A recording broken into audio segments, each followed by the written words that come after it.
जिंदगी में आपका भी ध्यान नहीं लग रहा। ज्यादा सोचने की वजह से बार बार आपको घबराहट होती है और आपका हृदय भी जोर जोर से धड़कता है और बार बार नेगेटिव विचार आपके भी दिमाग में आते हैं। तो इस ज्यादा सोचने वाली बीमारी से बचने के लिए और इस बीमारी को दूर करने के लिए आज हम आपको एक बौद्ध भिक्षु की कहानी के माध्यम से आपकी समस्या का हल बताएंगे। तो आज के इस कहानी को पूरा देखें ताकि आप भी इस कहानी को सुनने के बाद आपकी समस्या से छुटकारा पा सके। तो चलिए आज के कहानी की शुरुआत करते हैं। एक बार चीन के एक हिस्से में बहुत बड़ा मठ था जहां लगभग 500 भिक्षु रहते थे। वो सभी अपने गुरु के मार्गदर्शन में खुद को जानने का अभ्यास कर रहे थे। एक दिन एक लड़का उस मठ में शिष्य बनने के लिए आया। उसने मास्टर से कहा, मास्टर, मैं खुद को जानना चाहता हूं। मैं सच की तलाश कर रहा हूं। मैं पता लगाना चाहता हूं कि सच क्या है। मास्टर ने उसकी ओर देखा और कहा कि अगर तुम सच जानना चाहते हो तो तुम्हें अपना पूरा जीवन दांव पर लगाना होगा। सच को जानने में तुम्हारा पूरा जीवन लग सकता है, फिर भी इस बात की गारंटी नहीं है कि तुम्हें इस जीवन काल में सच का पता लगेगा या नहीं। क्या तुम इसके लिए तैयार हो? शिष्य ने कहा, मास्टर, मैं यहां पीछे मुड़ने के लिए नहीं आया हूं। मैं इसके लिए तैयार हूं। गुरु ने कहा, अगर ऐसा है तुम एक काम करो। इस मठ में 500 भिक्षु है।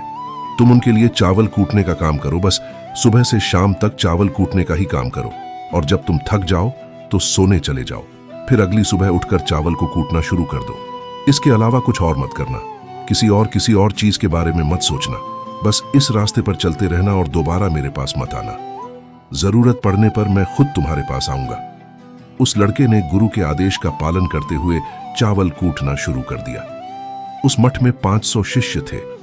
उन सभी को समय समय पर भोजन की आवश्यकता पड़ती थी, इसीलिए वह बहुत जल्दी उठ जाता था और रात को देर तक चावल कूट रहता था। जब वह थक जाता तो उसी कमरे में सो जाता था जहां वह चावल कूट था। वह किसी से बात नहीं करता था और ना ही कोई उससे बात करने के लिए उसके पास आता था। कुछ महीनों तक चावल कूटते हुए उसके मन में पुराने विचार आते रहे, लेकिन उन विचारों को कोई नया विषय नहीं मिला, तो वह अपने आप ही मिट गए। धीरे धीरे उसके मन में विचार कम होने लगे। कुछ सालों के बाद तो वह अपना नाम तक ही भूल गया। वह हमेशा चुप रहता और विचारहीन अवस्था में बस चावल कूट रहता। उसने न तो कभी ध्यान किया था और न कभी शास्त्र पढ़ा था। मठ के बाकी शिष्य उसे मूर्ख समझते थे। ऐसा करते हुए 12 साल बीत गए। 12 साल बाद एक दिन मास्टर ने घोषणा की, अब मेरा आखिरी समय आ रहा है और मुझे अपना उत्तराधिकारी चुनना है जो मेरे बाद मठ का मुखिया होगा।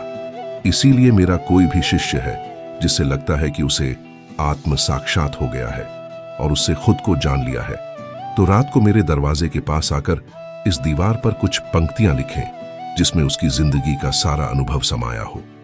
कई शिष्यों ने ऐसा करने के बारे में सोचा, पर मठ के प्रमुख शिष्यों में से एक ने वहां जाकर कुछ पंक्तियां लिखी। उसे बौद्ध धर्म ग्रंथों का बहुत ज्ञान था। सभी शिष्यों को लगता था कि वह इस मठ का उत्तराधिकारी बन सकता है। उसने लिखा था कि मन एक दर्पण की तरह है जिस पर विचारों और इच्छाओं की धूल जमा हो जाती है। इस धूल को हटाने के लिए ही ध्यान है। जिसकी धूल हट जाती है और मन का दर्पण साफ हो जाता है, वह मोक्ष को प्राप्त कर लेता है। अगली सुबह जब मास्टर उठे और उन्होंने इन पंक्तियों को देखा और उन्होंने कहा कि किस बेवकूफ ने यह सब कचरा मेरी दीवार पर लिखा है। वो शिष्य जिसने यह लिखा था वह चुप रहा। हालांकि उसने जो पंक्तियां लिखी थीं वो ज्ञान से भरी थी, लेकिन यह सब किताबी ज्ञान था। वह शिष्य बहुत चालाक था। उसने पंक्तियां लिखी, पर उसने नीचे अपने हस्ताक्षर नहीं किए, क्योंकि वह स्वयं इसके बारे में निश्चित नहीं था कि यह सही है या नहीं, क्योंकि उसे आत्म साक्षात्कार नहीं हुआ था। गुरु ने पंक्तियों को पूरी तरह से खारिज कर दिया। यह देखकर सभी हैरान रह गए। यह घटना पूरे मठ में चर्चा का विषय बन गई। इस विषय पर बात करते हुए 2 शिष्य उस शिष्य के पास से गुजरे जो 12 साल पहले यहां आया था और दिन रात चावल कूट रहता था। दोनों की चर्चा सुनकर वह धीरे से हंस पड़ा। दोनों शिष्य ने उसे पूछा कि तुम क्यों हंस रहे हो? दोनों शिष्य की नजर में यह चावल कूटने वाला तुच्छ ही भिक्षु था। किसी ने उसे न तो कभी ध्यान करते हुए देखा था, ना ही कभी शास्त्र पढ़ते हुए। हर कोई उसे मूर्ख समझता था जो बस चावल को ही जानता था। उस मठ में बहुत बड़े बड़े विद्वान थे, लेकिन उस चावल कूटने वाले को किसी से कोई मतलब नहीं था। इसीलिए वह दोनों शिष्य उसे मुस्कुराता हुआ देखकर चकित रह गए। उन्होंने फिर उससे पूछा कि तुम क्यों हंस रहे हो? उसने जवाब दिया, मैं इसीलिए हंसा कि मास्टर सही बोल रहे हैं। यह सब पंक्तियां कचरा है, इन पंक्तियों का कोई मूल्य नहीं है। वह दोनों शिष्य चौंक गए। उन्होंने उसे पूछा कि क्या तुम ऐसी पंक्तियां लिख सकते हो जो इससे भी बेहतर हो? चावल पीसने वाले ने जवाब दिया, नहीं, क्योंकि मैं अनपढ़ हूं, लेकिन हाँ, मैं कुछ पंक्तियां कह सकता हूं। अगर तुमने उन पंक्तियों को तुम लिख सकते हो तो मैं तुम्हारे साथ जाने के लिए तैयार हूं। उन दोनों शिष्यों ने कहा, ठीक है। वे मास्टर के कमरे के पास गए और चावल कूटने वाले ने कुछ पंक्तियां बोली और दूसरे शिष्य ने उस दीवार पर लिख दिया और उन पंक्तियों के नीचे लिख दिया कि चावल कूटने वाला उन्हें लगा कि मास्टर इस पर भी गुस्सा करेंगे जो पंक्तियों उसने लिखने के लिए कहा था। बहुत अद्भुत थी और वो पंक्तियां थीं, मन तो बस एक का भ्रम है, ना तो मन है ना ही मन का कोई दर्पण है, और जब मन ही नहीं है तो धूल कहां ठहरेगी। जो ये जानता है वो सच को जान गया। जब गुरु ने ये पंक्तियां देखी तो वे आधी रात को उठे और चावल कूटने वाले के पास गए। वह सो रहा था। मास्टर ने उसे जगाया और कहा कि ये लो, मेरी छड़ी और मेरे वस्त्र ले लो। आज से तुम मेरे उत्तराधिकारी हो, लेकिन इस मठ को छोड़कर कहीं दूर चले जाओ, क्योंकि इस मठ में बहुत सारे विद्वान हैं जो खुद को तुमसे ज्यादा श्रेष्ठ मानते हैं और वो तुम्हें मार देंगे। वो इस बात को बर्दाश्त नहीं कर सकते कि एक साधारण सा चावल कूटने वाला उनसे ज्यादा विद्वान निकला। तुम्हें वह सारा ज्ञान हो गया है जो मुझे है। तुम्हें यह सारा ज्ञान चावल कूटते कूटते हुआ है, और मुझे पता है कि तुम जहां भी जाओगे लोग तुम्हारे पास आने लगेंगे, क्योंकि जब कोई फूल खिलता है तो उसकी महक हर तरफ फैलने लगती है। उसने अपने गुरु के पैर छुए और रात को ही वहां से चला गया। अगर हम अपनी जिंदगी में देखें तो पाएंगे, बहुत से लोग सोचते हैं कि ध्यान केवल एक ही जगह बैठकर आंखें बंद कर कर ही किया जा सकता है, लेकिन हकीकत में ऐसा नहीं है। ध्यान तो चलते चलते भी किया जा सकता है। अपना कुछ काम करते हुए भी ध्यान किया जा सकता है। असल में ध्यान का मतलब यह है कि आप जो भी काम कर रहे हैं उसे अपनी शिद्दत से करें कि आपको आपके शरीर का ख्याल भी ना रहे। बिल्कुल उस चावल पीसने वाले की तरह जो चावल कूटने में इतना मग्न हो गया कि उसको खुद का कोई ख्याल ही नहीं रहा। उसने चावल कूटते हुए ही उसने आत्म साक्षात्कार प्राप्त कर लिया। हर समय वर्तमान में रहना और कुछ नहीं सोचना। मन तब तक ही है जब तक विचार है। जब विचार ही नहीं रहेंगे तो मन भी गायब हो जाएगा। जब मन ही नहीं रहेगा तभी तुम अपने आप को अच्छे से जान पाओगे। असल में हमें अपने वास्तविक रूप को जानने के लिए कोई अन्य साधना करने की आवश्यकता नहीं है। हम जो कुछ भी कर रहे हैं बस उसमें हमें पूरी तरह से खो जाने की जरूरत है। अपने काम में इस कदर से लीन हो जाओ कि आपका काम भी ध्यान बन जाए। ज्यादा सोचने वाले लोगों के लिए दूसरी रहस्यमयी कहानी अब हम आपको बताएंगे, तो चलिए कहानी की शुरुआत करते हैं। एक गांव में एक आदमी रहता था जो ताले तोड़ने के मामले में एक्सपर्ट था। यानी कि जहां कहीं भी ताले तोड़ने की बात आती थी या लॉक को खोलने की बात आती थी तो उसका नाम सबसे पहले लिया जाता था। एक दिन कुछ समझदार लोगों ने उसकी परीक्षा लेनी चाहिए और उसको बता दिया गया कि आपको इस पर इस तारीख को आना है और ताले को तोड़ना है। जब वह समय के अनुसार तय दिनांक को वहां पहुंच गया तो उसको प्रतियोगिता के नियम समझा दिए गए। आपको एक बॉक्स में बिठा दिया जाएगा और उस बॉक्स को पानी में उतार दिया जाएगा। आपको ताला खोलकर बाहर आना होगा। इस बीच आपको लगता है कि लॉक आपसे नहीं खुल पाएगा तो आप इमरजेंसी बटन को दबा सकते हैं और ऊपर आ सकते हैं, लेकिन आप प्रतियोगिता में हार जाएंगे। उसने सभी नियमों की हाँ कर दी और पानी में चला गया। जैसे ही वह पानी में पहुंचा तो उसने जेब में से एक तार निकाला और लॉक को खोलने की कोशिश करने लगा। 4 से 5 बार कोशिश करने के बाद वह बार बार विफल हो रहा था, लेकिन उससे लॉक नहीं खुल रहा था। अब ज्यादा समय तक पानी में रहना उसके लिए और भी मुश्किल था, क्योंकि सांस रोकना आसान नहीं था। फाइनली उसने अपना पूरा दिमाग लगाया और एक बार अंतिम प्रयास किया। वह विफल हुआ और उसने इमरजेंसी बटन दबा दिया। धीरे धीरे ऊपर आने लगा। पानी के ऊपर आए बॉक्स को बाहर निकाला गया और हल्का सा धक्का देकर खोला गया। वह अचंभित हो गया कि एक बार भी मेरे दिमाग में यह ख्याल क्यों नहीं आया कि मैं इसको धक्का देकर खोलूं। हो सकता है कि यह लॉक ही ना हो। तो यही होता है, जब हम भी बहुत ज्यादा सोचते हैं तो इसका खामियाजा हमें भुगतना पड़ता है। कभी कभी ना सोचने से भी जवाब मिल जाता है। इसलिए किसी ने कहा है कि जो कुछ नहीं करते वह कमाल करते हैं। जी हाँ दोस्तों, यह बात बिल्कुल सही है। कभी कभी दिमाग को जब हम शांत रखते हैं और ठंडे दिमाग से सोचने की कोशिश करते हैं तो हमें बेहतर समाधान मिल जाता है। अब हम आपको बताएंगे कि ज्यादा सोचने की यह बीमारी के मुख्य कारण क्या है, जिससे आपको ज्यादा सोचने की बीमारी हो जाती है। अत्यधिक सोच के कुछ मुख्य कारण। पहला कारण, वर्तमान से ज्यादा भूतकाल या भविष्य के बारे में ज्यादा चिंता करना। आप जो काम अभी कर रहे हैं उससे ध्यान हटाकर अपना ध्यान बीते हुए समय या आने वाले पर लगाएंगे तो आप ओवर थिंकिंग के शिकार होते जाएंगे। दूसरा कारण, काम का ज्यादा तनाव होना। जब वर्कलोड ज्यादा होता है तो दिमाग भी तेजी से चलने लगता और यह तनाव का रूप ले लेता है और दिमाग में वह विचार भी आने लगते हैं तो काम से संबंध ही नहीं है और लोग ओवरथिंकिंग के शिकार हो जाते हैं। तीसरा कारण, डर का बना रहना। जब व्यक्ति के अंदर डर होता है, जैसे नौकरी छूट जाने का डर, प्रमोशन ना होने का डर, काम में असफल हो जाने का डर, पैसे न मिलने या डूब जाने का डर, व्यक्ति इस डर को लेकर कल्पना करता रहता है, भले ही ऐसा ना होने वाला हो, लेकिन धीरे धीरे यह डर उसे जरूरत से ज्यादा सोचने पर मजबूर कर देता है। चौथा कारण, कॉन्फिडेंस की कमी। जब व्यक्ति में किसी काम को करने के प्रति उलझन बनी रहती है तो कॉन्फिडेंस कम होता जाता है, जिसके चलते नकारात्मक विचार दिमाग को घेरना शुरू कर देते हैं और व्यक्ति ज्यादा सोचना और चिंता करना शुरू कर देता है।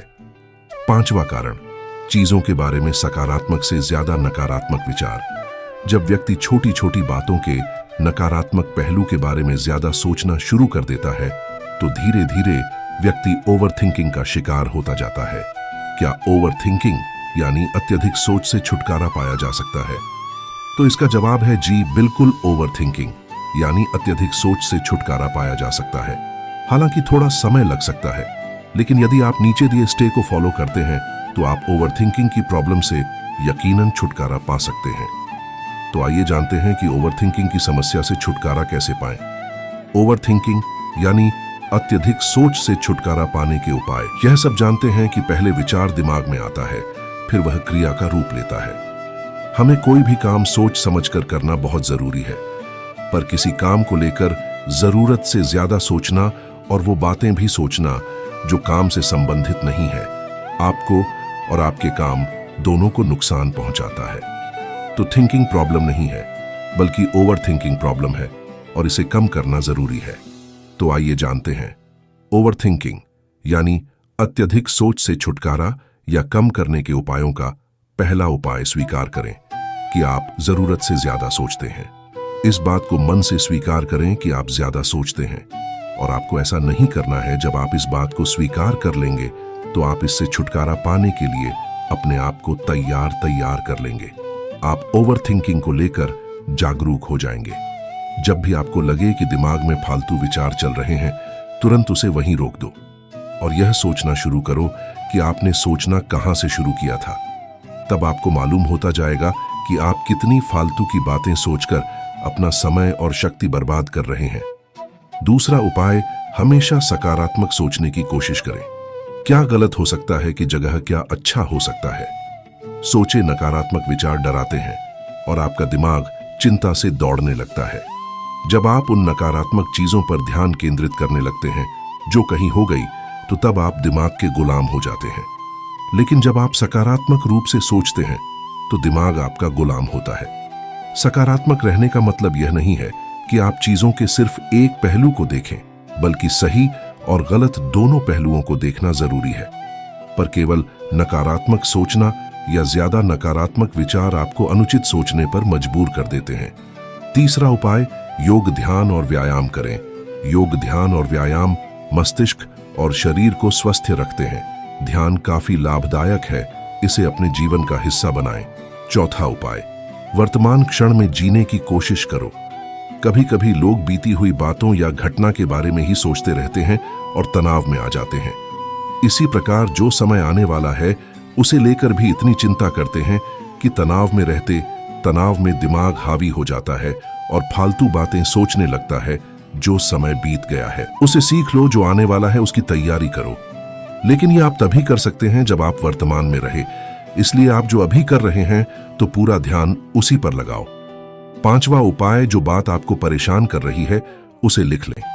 आपके सोचने के तरीके और आपके महसूस करने के तरीके के बीच एक मजबूत संबंध है। आपके सोचने का तरीका आपकी भावनात्मक स्थिति को प्रभावित करता है और आपकी भावनात्मक स्थिति आपके सोचने के तरीके को प्रभावित करती है। तो जो बात आपको परेशान कर रही है उसे लिख ले। अब उस बात के बारे में यह लिखे कि यह आपको क्यों परेशान कर रही है। अब अपने आप से प्रश्न करें कि क्या इस समस्या का हल परेशान रहना है? यदि नहीं तो उसका हल ढूंढे, और यही इसका कोई हल नहीं है तो परेशान रहने और सोचते रहने से क्या होगा। जब धीरे धीरे आप ऐसे करेंगे तो इस चीज की आपको आदत पड़ती जाएगी और आप अनावश्यक सोचना बंद कर देंगे। छठा उपाय, अपनी भावनाओं का नियंत्रण रखो। भावनाओं पर नियंत्रण रखने का मतलब यह बिल्कुल भी नहीं है कि आप अपनी भावनाओं को दबाएं, लेकिन आपको अपनी भावनाओं पर नियंत्रण रखना होगा। जब आप अपनी भावनाओं पर नियंत्रण रखते हैं तो हकीकत को देख पाते हैं। अनियंत्रित भावनाएं दिमागी विचारों को बेफजूल गति प्रदान करती हैं। सातवां उपाय, चिंता नहीं, चिंतन करें। चिंता ओवरथिंकिंग को जन्म देती है और चिंतन क्रिएटिविटी को जन्म देता है। फालतू सोचने की जगह कोई कहानी, कोई लेख, कविता या कुछ रचनात्मक सोचे। आठवां उपाय, अपने पसंद की चीजें करें। जब भी आप फ्री हो तो कोई भी ऐसा काम करो जिसे करना आपको अच्छा लगता हो। किताबें पढ़ें, गाने सुने, गाने गाएं, घूमने जाएं। यदि आपके घर में बच्चे हैं तो बच्चों के साथ खेलें। अपने दोस्तों से साथ समय व्यतीत करें। नौवां उपाय, अपना सर्वश्रेष्ठ स्वीकार करें। जब आप ज्यादा सोचते हैं तो ना चाहते हुए भी आप नकारात्मक बातें सोचते हैं और अपने आप को औरों से कम आंकने लगते हैं। याद रखें, कोई भी परफेक्ट नहीं होता जो आप हैं। आप जैसा कोई नहीं है। लोग क्या कहते हैं, इस पर ध्यान देने की बजाय अपना सर्वश्रेष्ठ स्वीकार करें। अपने ज्ञान को बढ़ाते रहे और पॉजिटिव रहे। 10वां उपाय, मन को शांत रखें। आधुनिक जिंदगी भागदौड़ और तनाव भरी है। अधिकतर लोगों के साथ तनाव में बने रहना इतना सामान्य हो जाता है कि उन्हें इस बात का पता ही नहीं चलता कि धीरे धीरे तनाव उनके मानसिक और शारीरिक स्वास्थ्य पर बुरा प्रभाव डाल रहा है। जब मन अशांत होता है तब नकारात्मक और बेफिजूल के विचार हमारे दिमाग में घर करने लगते हैं। यदि आप ओवरथिंकिंग से छुटकारा पाना चाहते हैं तो अपने मन को शांत रखें। आपके सोच को बदल देने वाली 3 कहानियां अभी हम आपके सामने प्रस्तुत कर रहे हैं, तो इसे ध्यान से सुने। यह आपकी जिंदगी बदल लेंगी। पहली कहानी, चमकीले नीले पत्थर की कीमत। एक शहर में बहुत ही ज्ञानी प्रतापी साधु महाराज आए हुए थे। बहुत से दीन दुखी परेशान लोग उनके पास उनकी कृपा दृष्टि पाने हेतु आने लगे। ऐसा ही एक दिन दुखी गरीब आदमी उनके पास आया और साधु महाराज से बोला, महाराज, मैं बहुत ही गरीब हूं, मेरे ऊपर कर्जा भी है, मैं बहुत ही परेशान हूं, मुझ पर कुछ उपकार करें। साधु महाराज ने उसको एक चमकीला नीले रंग का पत्थर दिया और कहा कि यह कीमती पत्थर है, जाओ जितनी कीमत लगवा सको लगवा लो। वह आदमी वहां से चला गया और उसे बचने के इरादे से अपनी जान पहचान वाले एक फल विक्रेता के पास गया और उस पत्थर को दिखाकर उसकी कीमत जाननी चाहिए। फल विक्रेता बोला, मुझे लगता है यह नीला शीशा है, महात्मा ने तुम्हें ऐसे ही दे दिया है। हाँ, यह सुंदर और चमकदार दिखता है, तुम मुझे दे दो इसके, मैं तुम्हें 1000 रुपए दे दूंगा। वह आदमी निराश होकर अपने एक अन्य जान पहचान वाले के पास गया जो कि एक बर्तनों का व्यापारी था। उनसे उस व्यापारी को भी वह पत्थर दिखाया और उसे बेचने के लिए उसकी कीमत जाननी चाहिए। बर्तनों का व्यापारी बोला, यह पत्थर कोई विशेष रत्न है, मैं इसके तुम्हें 100 दे दूंगा। वह आदमी सोचने लगा कि इसकी कीमत और भी अधिक होगी और यह सोच वो वहां से चला आया। उस आदमी ने इस पत्थर को अब एक सुनार को दिखाया। सुनार ने उस पत्थर को ध्यान से देखा और बोला, यह काफी कीमती है, इसके मैं तुम्हें 1 लाख रुपए दे दूंगा। वो आदमी अब समझ गया था कि यह बहुत अमूल्य है। उसने सोचा, क्यों ना मैं इसे हीरे के व्यापारी को दिखाऊं। यह सोच वो शहर के सबसे बड़े हीरे के व्यापारी के पास गया। उस हीरे के व्यापारी ने जब वो पत्थर देखा तो देखता रह गया। चौंक वाले भाव उसके चेहरे पर दिखने लगे। उसने उस पत्थर को माथे से लगाया और पूछा, तुम यह कहां से लाए हो? यह तो अमूल्य है, यदि मैं अपनी पूरी संपत्ति बेच दूं तो भी इसकी कीमत नहीं चुका सकता। तो इस कहानी से हमें यह सीख मिलती है, हम अपने आप को कैसे आंक हैं, क्या हम वह हैं जो राय दूसरे हमारे बारे में बनाते हैं? आपकी लाइफ अमूल्य है। आपके जीवन का कोई मोल नहीं लगा सकता। आप वह कर सकते हैं जो आप अपने बारे में सोचते हैं। कभी भी दूसरों के नेगेटिव कमेंट से अपने आप को कम मत आकिए। दूसरी कहानी, मेंढक की टोली। एक मेंढक की टोली जंगल के रास्ते से जा रही थी। अचानक दो मेंढक एक गहरे गड्ढे में गिर गए। जब दूसरे मेंढक ने देखा कि गड्ढा बहुत गहरा है तो ऊपर खड्डे। सभी मेंढक चिल्लाने लगे, तुम दोनों इस गड्ढे से नहीं निकल सकते। गड्ढा बहुत गहरा है, तुम दोनों इसमें से निकलने की उम्मीद छोड़ ढाई दो। उन दोनों मेंढक ने शायद ऊपर खड़ मेंढक की बात नहीं सुनी और गड्ढे से निकलने के लिए लगातार वह उछलते रहे। बाहर खड़ खा मेंढक लगातार कहते रहे, तुम दोनों बेकार में मेहनत कर रहे हो, तुम्हें हार मान लेनी चाहिए, तुम दोनों को हार मान लेनी चाहिए, तुम नहीं निकल सकते। गड्ढे में गिरे दोनों मेंढक में से एक मेंढक ने ऊपर खड्डे मेंढक की बात सुन ली और उछलना छोड़ एचक वह निराश होकर एक कोने में बैठ गया। दूसरे मेंढक ने प्रयास जारी रखा। वह उछलता रहा जितना वह उछल सकता था। बाहर खड्डे सभी मेंढक लगातार कह रहे थे कि तुम्हें हार मान लेनी चाहिए, पर वो मेंढक शायद उनकी बात नहीं सुन पा रहा था और लता रहा और काफी कोशिशों के बाद वह बाहर आ गया। दूसरे मेंढक ने कहा, क्या तुमने हमारी बात नहीं सुनी?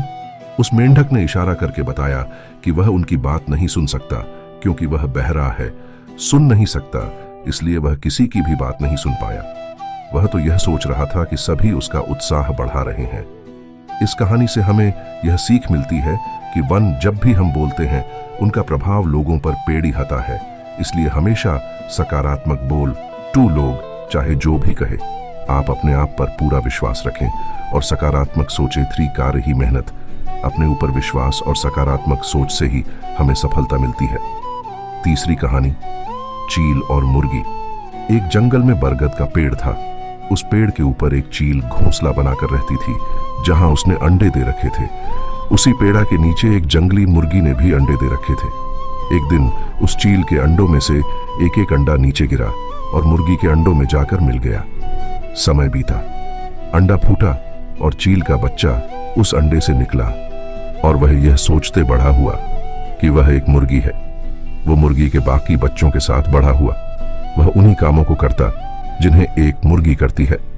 वो मुर्गी की तरह ही कुड्ड कुड्डा आता, जमीन खोदकर दाने चुगता और वो इतना ही ऊंचा उधर डाक पाता जितना कि एक मुर्गी उड्डाहती है। एक दिन उसने आसमान में एक चील को देखा जो बड़ी शान से उद्दत रही थी।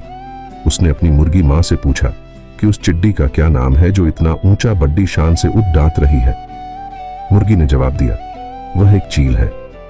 फिर चील के बच्चे ने पूछा, मां, मैं इतना ऊंचा क्यों नहीं उड़ता पाता? मुर्गी बोली, तुम इतना ऊंचा नहीं उड़ सकते क्योंकि तुम एक मुर्गे हो। उसने मुर्गी की बात मान ली और मुर्गी की जिंदगी जीता हुआ एक दिन मर गया।